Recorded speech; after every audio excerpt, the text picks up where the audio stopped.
Merci de votre invitation.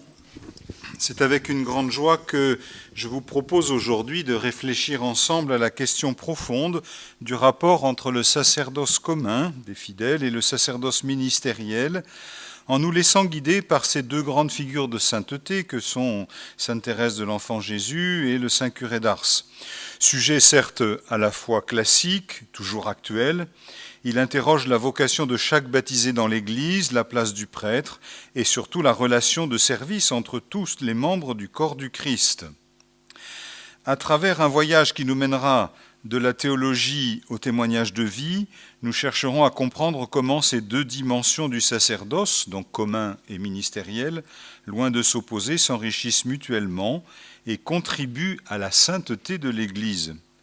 Donc mon plan sera assez simple, il y aura quelques rappels de fondements théologiques, puis Sainte Thérèse, puis Jean-Marie Vianney, puis j'essaierai de nouer ensemble ce qui aura été dit. Donc d'abord quelques rappels de fondements théologiques sur les deux sacerdoces avec une unique mission. Tout le monde le sait, la doctrine chrétienne distingue deux formes de participation au sacerdoce du Christ.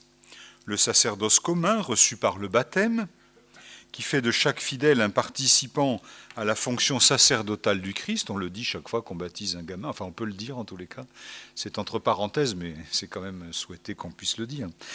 Appelé à offrir sa vie, à intercéder, à sanctifier le monde par la charité et la prière. Et puis le sacerdoce ministériel, conféré par le sacrement de l'ordre, permettant au prêtre d'agir in persona Christi capitis pour la consécration de l'Eucharistie, l'administration des sacrements, l'annonce de la parole et le gouvernement pastoral. Le Concile Vatican II, dans l'enseignement sur l'Église, Lumen Gentium numéro 10, affirme clairement la complémentarité de ces deux sacerdoces. Je le cite, « Le sacerdoce commun des fidèles et le sacerdoce ministériel, bien que différents essentiellement et non seulement de degré, sont cependant ordonnés l'un à l'autre. En effet, l'un et l'autre participent à leur manière à l'unique sacerdoce du Christ. » Tous ceux qui ont fait peu ou prou de la théologie savent fort bien que ce passage de Lumen Gentium a été l'objet de nombreux commentaires, et a suscité des réflexions variées, parfois même divergentes, mais enfin en tous les cas il y a eu pas mal de discussions à ce sujet. Si l'affirmation en effet d'une ordination de l'un à l'autre est très clairement énoncée par ce texte conciliaire, si on y précise que ce n'est pas une question d'intensité de sacerdoce qui est en jeu, il n'y a pas de différence de degré, mais une réalité plus profonde qu'est l'essence, et donc une participation différenciée au sacerdoce du Christ, la nature de cette articulation et de cette participation n'est pas franchement explicitée. On comprend que les prêtres qui ont reçu le sacrement de l'ordre ne sont pas des super-chrétiens, puisque ce n'est pas une différence de degré, mais une différence d'essence, et que les fidèles laïcs baptisés ne sont pas des prêtres au rabais, car il s'agit d'une différence essentielle, ce qui désigne la propriété, la caractéristique qui distingue une espèce d'un autre genre voisin, en révélant ce qui appartient nécessairement à sa nature et la constitue dans son être. Il peut donc être bénéfique pour comprendre cette différence essentielle qui sépare certes, mais pour unir et rapporter un sacerdoce à l'autre, un mode de participation spécifique à un autre, de se laisser éclairer par la lumière et le témoignage de deux saints, donc Thérèse Martin, en religion Thérèse de l'Enfant Jésus et de la Sainte Face, 1873-1897, mais tout le monde le sait ici, et le curé d'Ars, Jean-Marie Vianney, peut-être que là, si je vous posais la question, il y aurait peut-être plus que quelques hésitations, 1786-1859, respectivement canonisés à 15 jours d'intervalle en 1925 par le pape Pie XI, les 17 et 31 mai. C'est le Christ qui est la source du sacerdoce. C'est la source et le sommet de tout sacerdoce. Selon la lettre aux Hébreux, Jésus est le grand prêtre de la nouvelle alliance. Il est devenu pour tous ceux qui lui obéissent la cause du salut éternel, car Dieu l'a proclamé grand prêtre selon l'ordre de Melchisédek, lit-on dans l'Épître aux Hébreux au chapitre 5, versets 9 et 10. Le Christ est le seul vrai prêtre. Les autres ne sont que ses ministres, écrit saint Thomas d'Aquin dans son commentaire de l'Épître aux Hébreux. Jésus est l'unique médiateur entre Dieu et les hommes, d'après 1 Timothée 2,5. Il s'offre lui-même sur la croix comme sacrifice pour le salut du monde. Par son sang, il inaugure une alliance nouvelle et éternelle. Par l'incarnation, la passion, la résurrection, le Christ s'offre totalement à Dieu et à l'humanité. Il est à la fois le prêtre, l'autel et la victime. Tous les fidèles reçoivent de Dieu la capacité d'offrir ce qu'ils sont et ce qu'ils ont. Ils sont appelés à entrer dans ce mouvement d'offrande selon leur vocation propre. Donc ils rentrent dans ce mouvement d'offrande du Christ. Dans l'offrande de Jésus, rendus capables par le baptême, ils s'offrent eux-mêmes et le monde entier à la louange et à la gloire de Dieu le Père. Le Christ est donc la source du sacerdoce parce qu'il est l'unique prêtre, médiateur et sauveur, qu'il communique son sacerdoce à l'Église. D'une part aux fidèles, d'autre part aux prêtres ordonnés pour qu'ils soient au service du salut, à l'image du Christ, bon pasteur. Et donc, entre ces deux sacerdoces, il y a distinction et unité. Le sacerdoce commun donne part à la dignité du peuple sacerdotal. Chaque fidèle uni au Christ, en vertu de leur régénération dans le Christ, du baptême donc, est rendu capable d'offrir sa vie en louange à Dieu. Ce sacerdoce est vécu dans la sanctification du monde, la prière, le témoignage, l'amour du prochain. Tous les fidèles sont appelés à offrir leur vie en sacrifice spirituel. Qu'on lise l'Épître aux Romains au chapitre 12, verset 1, la première de Pierre au chapitre 2, verset 5, et tant d'autres passages. Le sacerdoce ministériel, quant à lui, fondé sur l'ordination, est au service du sacerdoce commun pour l'édifier et le sanctifier. Le prêtre, par sa mission, permet aux fidèles de vivre pleinement leur vocation baptismale, en particulier en célébrant et en donnant les sacrements. Ainsi, lors de la célébration de l'Eucharistie, ils rendent le Christ présent dans son acte d'offrande et permettent aux fidèles de s'y associer, de s'y couler dedans même, j'oserais dire.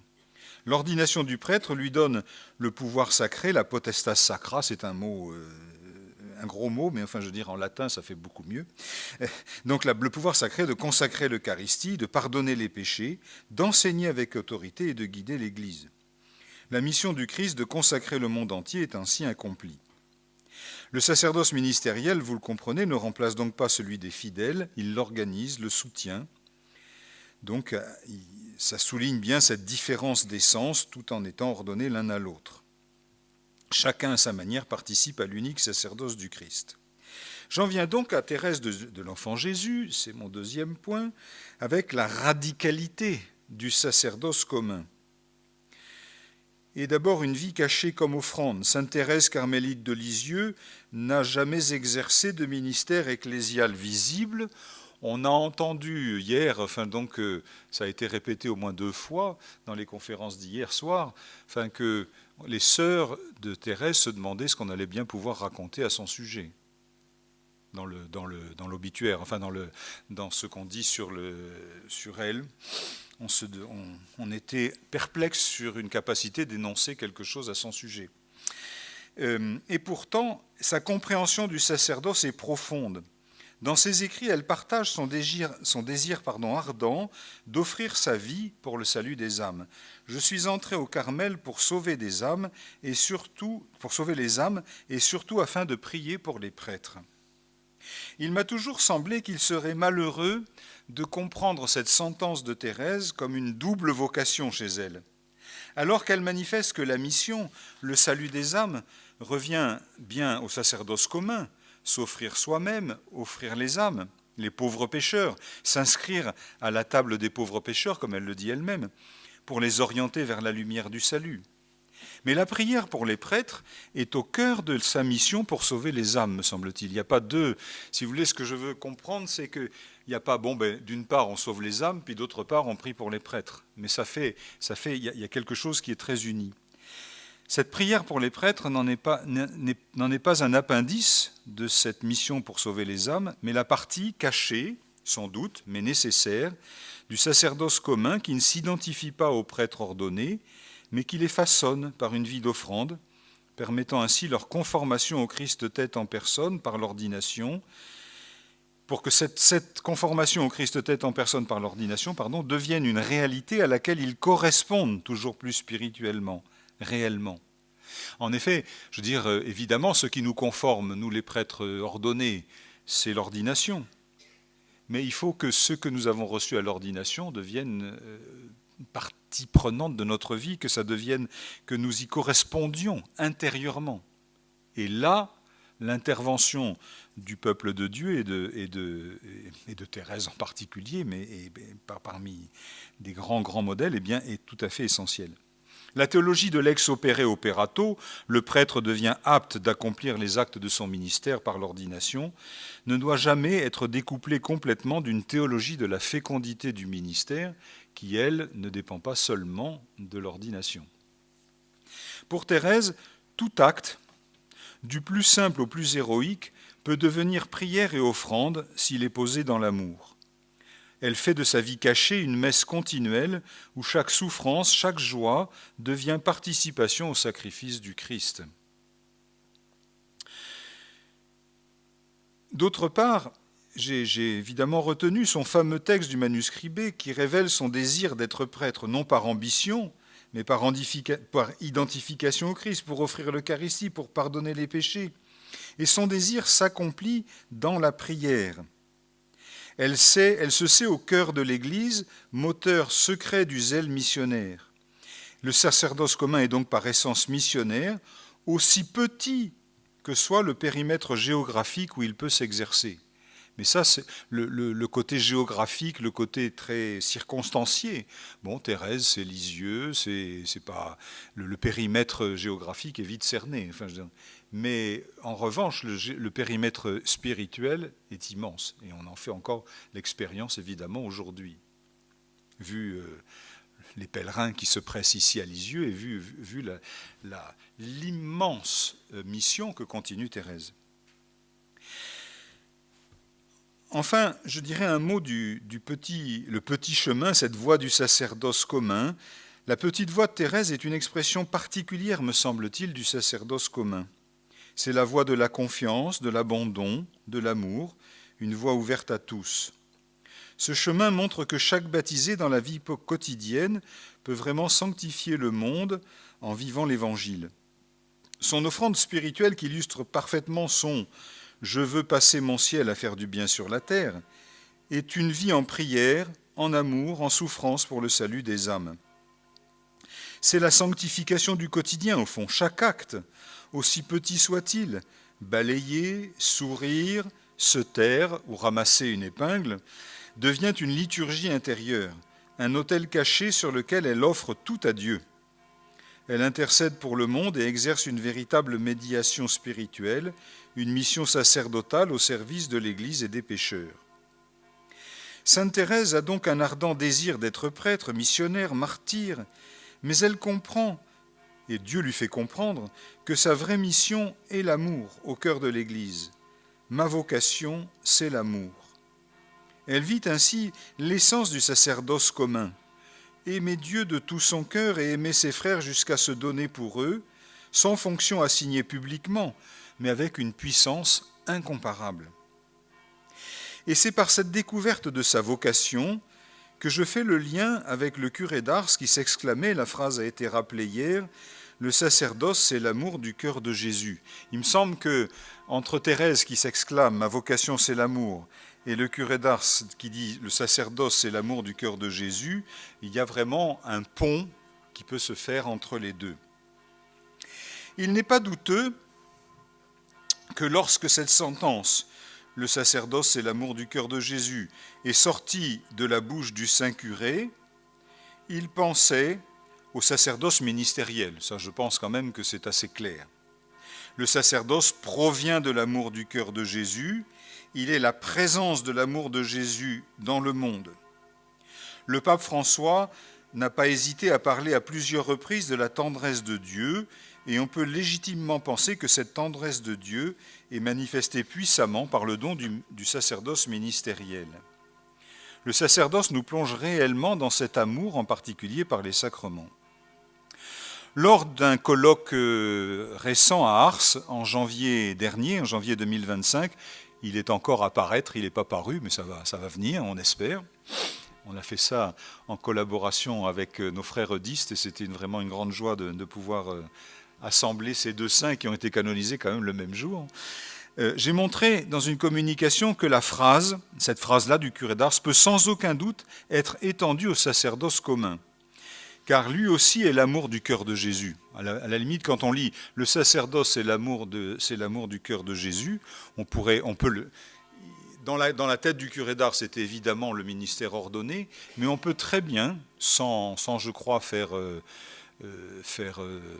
s'opposer au curé d'Ars, le comprendre aussi comme expression du sacerdoce commun. Parce qu'en effet, ce sacerdoce commun provient du cœur du Christ, il le rend présent et il y plonge. Et donc on a là un lien tout à fait fort. Alors, je voudrais dire un mot du prêtre qui est instrument de la grâce. Je voudrais signaler une chose avant d'entrer plus avant, c'est que, à la différence de Jean Eudes, on nous parlait des 6000 pages de lecture qui, avec le curé d'Ars, c'est beaucoup plus léger. Il n'y a pas de... Mais il y a des tas de petites phrases qui ont été retenues par ceux qui l'ont entendu dans ses catéchèses, ceux qui l'ont entendu dans ses prédications. C'est des petites phrases qui paraissent rien. Et puis, plus vous les déligotez, plus vous tirez, vous avez toujours quelque chose à dire. Et non pas parce que vous avez la logorée, mais parce qu'il y a vraiment quelque chose de très important et qu'il avait une capacité comme ça, en quelques mots, de résumer parfois tous des pans entiers de la théologie ou des pans entiers du mystère de la foi. Et donc, si ce n'est pas 6000 pages, mais on a parfois bien du mal à des... Cette phrase sur le curé d'Ars, ça fait des années que je m'y penche. Là, le sacerdoce, c'est l'amour du cœur de Jésus. Et je pense que... Alors je sais que ça a des accents. On en a discuté avec le père Amourio, eudiste, on en a beaucoup parlé, en disant mais ça appartient à Jean Eudes. Je dis oui, mais enfin, le curé d'Ars l'a dit quand même. Enfin, on ne s'est pas battu, je vous rassure. Alors, j'avance parce que le temps passe. Le prêtre ne possède pas la grâce. Il n'en est ni l'auteur, ni le propriétaire, mais il est au service de celle-ci, en étant l'instrument choisi par Dieu pour la transmettre sacramentellement. La grâce est vraiment un don surnaturel gratuit que Dieu nous fait pour notre sanctification et notre salut, et elle a pour source unique Jésus-Christ, Rédempteur du monde. De sa plénitude, nous avons tout reçu, grâce sur grâce. Je sais que l'interprétation de ce verset de Saint Jean est difficile, sujette à des variations importantes, mais je n'insiste pas là-dessus. Jean-Marie Vianney, humble curé de village, est devenu le modèle du prêtre selon le cœur de Dieu. Par sa vie de prière, son amour des sacrements, notamment l'Eucharistie et la confession, il les aime et les fait aimer et désirer. Lorsque dans un sermon, il répète en montrant le tabernacle, il est là, pendant 10 minutes, disent les gens. Et en pleurant, ça pourrait être lassé, mais non, tout le monde se met à genoux et se met à pleurer avec lui. Ça marche. Il manifeste la spécificité du sacerdoce ministériel, être canal de la grâce divine. Il a été ministre, c'est-à-dire serviteur. Il a été l'instrument humble et malléable dont Dieu s'est servi pour communiquer sa vie divine, surtout par les sacrements, non seulement aux habitants d'Ars, mais à la foule des pénitents qui sont venus se confesser à lui. On a calculé, c'est un calcul à la louche évidemment, qu'il aurait confessé 1 million de personnes dans sa vie. Comme le dit le catéchisme de l'Église catholique, il a agi in persona Christi capitis, en la personne du Christ tête. Cela signifie que le Christ a agi à travers lui, et c'est le Christ qui a donné la grâce, non l'homme prêtre par ses mérites personnels. Il a cependant vécu son ministère de manière qu'on puisse dire qu'en lui, le Christ s'est arrêté à Ars. Un paysan du Beaujolais venu à Ars a eu cette formule choc alors qu'on lui demandait ce qu'il avait bien vu à Ars. Je crois que j'ai vu Dieu en un homme. Je crois que j'ai vu Dieu en un homme. Ce qui en dit long sur la manière dont le saint curé vivait sa mission, parfaitement uni au Christ. Ajoutons que le curé d'Ars a été aussi un grand catéchète, ministre de la parole, lui qui n'avait pas nécessairement de grande facilité d'élocution, mais le prêtre est aussi l'instrument de la grâce dans son munus d'enseignement. Avec la figure de Saint Jean-Marie Vianney, on comprend que ce munus n'est pas lié à un grade académique, ou un talent, un charisme particulier, mais bien au sacrement de l'ordre. Il suffit d'évoquer ici l'immense fécondité des paroles du curé d'Ars, prises la plupart du temps dans le quotidien des gens. Les paraboles du curé d'Ars sont prises de ce que ses paroissiens pouvaient voir, et même la profondeur théologique des sentences retenues de lui par ses auditeurs. Et donc c'est vraiment au service du peuple sacerdotal. Le curé d'Ars vivait sa mission comme un don total. Il disait « Le prêtre n'est pas pour lui-même, il est pour vous ». Cette phrase résume sa vocation ministérielle, permettre à chaque fidèle de vivre pleinement le sacerdoce commun, notamment à travers l'accès à la grâce sacramentelle et la fructuosité de la grâce dans l'âme de la personne. Il est médiateur entre Dieu et les hommes, non pas pour être un médiateur de surcroît par rapport au Christ, bien sûr, cela ne conviendrait pas, non pas pour s'élever au-dessus d'eux, mais pour les porter vers Dieu. Le prêtre est appelé à s'oublier, à se livrer dans l'amour, à se rendre disponible, même dans la fatigue. Il y a donc une intercession réciproque. Saint Jean-Marie Vianney sollicitait sans cesse la prière de ses paroissiens pour soutenir son ministère, montrant que la sainteté du prêtre dépend aussi de la prière du peuple. À Ars, donc, il est nommé en 1818, mais dès 1827, il y a beaucoup de pèlerins qui viennent se confesser à Ars. Et donc, il a parfois même une angoisse, il dit « mais parfois j'oublie mes paroissiens ». Mais dès qu'il y a un petit peu moins de gens qui viennent se confesser, il fait faire des neuvaines à ses paroissiens pour que les pécheurs reviennent. Et il le fait vraiment de tout son cœur. Il y a là une belle illustration de la circularité entre les deux sacerdoces. Un bon pasteur est un trésor pour une paroisse, disait-il, mais un saint peuple est un soutien pour son prêtre. Le prêtre prie et s'offre pour le peuple, il porte les fidèles dans l'Eucharistie, la prière des heures, la confession, il offre sa vie pour la sanctification du peuple de Dieu, il consacre ses journées et parfois ses nuits à leur salut. Le prêtre est un homme mangé, il ne faut pas accentuer chez lui, me semble-t-il, la distinction, voire la séparation entre l'homme public et l'homme privé, ce qui mettrait en cause l'unité dans le don de soi à la suite du Christ. C'est quelque chose qui nous est assez cher dans la société Jean-Marie Vianney de dire mais on est prêtre tout le temps, 24 heures sur 24, on n'est pas simplement prêtre de 8h à 18h. Même si on comprend qu'il nous faut de temps en temps des moments de respiration, mais on reste prêtre malgré tout. Les fidèles prient et s'offrent pour les prêtres par leurs prières quotidiennes, leurs souffrances offertes, leurs services cachés, par leur amour, leur compréhension, leur fidélité à la foi. Ils soutiennent le ministère des prêtres. On le sait, des communautés entières, monastères, familles, enfants, malades, portent les prêtres dans la prière pour leur fidélité et pour leur fécondité. Sans les prières des fidèles, les prêtres tomberaient bien vite, disait Jean-Marie Vianney. Alors, je voudrais conclure en essayant de proposer une articulation dynamique entre communion et service. La vie de Thérèse et du curé d'Ars montre que les deux sacerdoces ne s'excluent pas mais se soutiennent. Ainsi, la prière cachée de Thérèse soutient l'apostolat missionnaire, tandis que le ministère du prêtre rend possible la vie sacramentelle et d'offrande du peuple chrétien. Tous deux, chacun à leur manière, ont fait de la prière le centre de leur vie.